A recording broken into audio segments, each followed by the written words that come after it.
শুভ বুদ্ধ পূর্ণিমা সবাইকে। গতকাল থেকে ওয়েদারটা যেন দারুণ হয়ে আছে। আমার ভয়েসটা কিন্তু ইগনোর করো, বিকজ আবারও আমার গলা বসে গেছে। আজকে পুজো করতে করতে মনের কিছু কথা তোমাদের সাথে শেয়ার করব।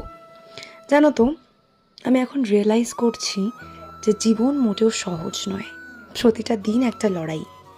কোনো কোনো সময় আবার নিজেকে খুব আনলাকিও মনে করি যে সবসময় আমার সাথে কেন খারাপ হয়। কিন্তু আমি এই জিনিসটা দেখেছি যে খারাপ সময়গুলো চোখে আঙুল দিয়ে আমাকে শিখিয়ে দিয়ে যায় অনেক কিছু। তাই সবশেষে বলবো, নিজের ওপর বিশ্বাস রাখো, ভগবানকে ভরসা করো, মনের কথা তাকে জানাও, আর সময়ের অপেক্ষা করো, আর অবশ্যই ধৈর্য ধরো। কারোর কাছে নিজেকে অযথা প্রমাণ করতে যেও না যে তুমি ভালো। তুমি কেমন সেটা তুমি নিজেই জানো।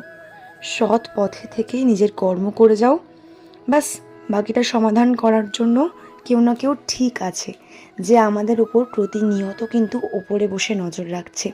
যেটা আমাদের জন্য সঠিক সেটাই আমরা পাবো, আর যেটা আমাদের জন্য সঠিক নয় সেটা অবশ্যই আমরা পাবো না।